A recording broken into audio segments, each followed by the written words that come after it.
Viewers, আশা করি সকলে ভালো আছেন। তো আজকে আলোচনা করব মন্টিকা 10 এই ট্যাবলেটটা নিয়ে। এটার জেনেরিক নেম হলো মন্টিলুকাস 10 মিলিগ্রাম। এটার প্রতি পিস ট্যাবলেটের বর্তমান কোম্পানি থেকে নির্ধারিত খুচরা মূল্যের পরিমাণ হলো 16 টাকা। এরপরে জেনে নেই এই মন্টিকা 10 আপনারা কেন সেবন করবেন, এটা কি কি কাজ করে। এটি যাদের কফ কাশি আছে, অ্যালার্জিজনিত কাশি এবং শ্বাসকষ্ট, অ্যাজমা, হাঁপানি, নিঃশ্বাস ঘন হয়ে যাওয়া ইত্যাদি চিকিৎসায় আপনারা সেবন করতে পারেন।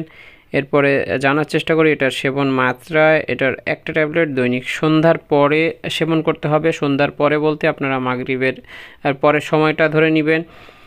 দৈনিক একবার এভাবে কয়েকদিন সেবন করলে আপনার কফ কাশি, তারপরে টান ভাব, নিঃশ্বাস ঘন হয়ে যাওয়া ইত্যাদি ভালো হয়ে যাবে। এরপর জেনে এটি গর্ভাবস্থা এবং স্তন্যদানকালে সেবন করা যায় কি না। এটি গর্ভাবস্থা এবং স্তন্যদানকালীন সময়ে নিশ্চিন্তে সেবন করতে পারেন, তবে অবশ্যই ডাক্তারের পরামর্শ করে নেবেন।